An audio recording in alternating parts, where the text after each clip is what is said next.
सिंदूर बढ़ाते समय एक गीत गाया जाता है।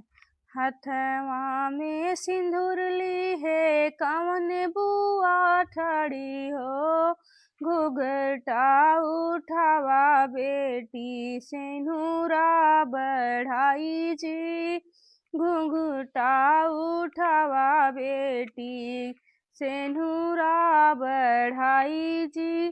कैसे के घूंघटा उठाई मोरी बुआ हो, मड़ए में बैठा बाटे ससुर हमार जी, मड़ए में बैठा बाटे ससुर हमार जी।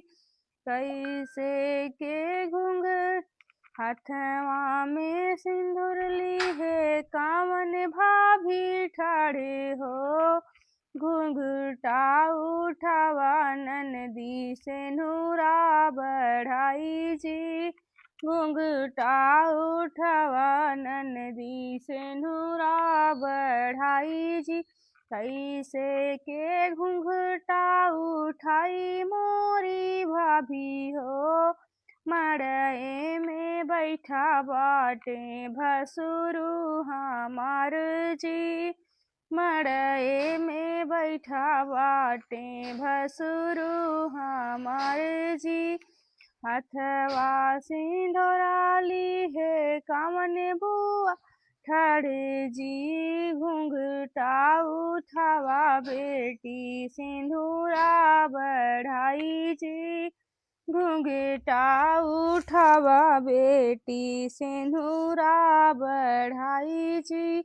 कैसे के घूंघटा उठाई मोरी बुआ हो, मड़ए में बैठा बाटे ससुरे के लोग जी, मड़ए में बैठा बाटे ससुरे के लोग जी। हथवा में सिंदूर ली है कवन बुआ ठाड़े जी, घूंघटा उठावा बेटी सिंदूरा बढ़ाई जी, घूंघटा उठावा बेटी सिंदूरा बढ़ाई जी।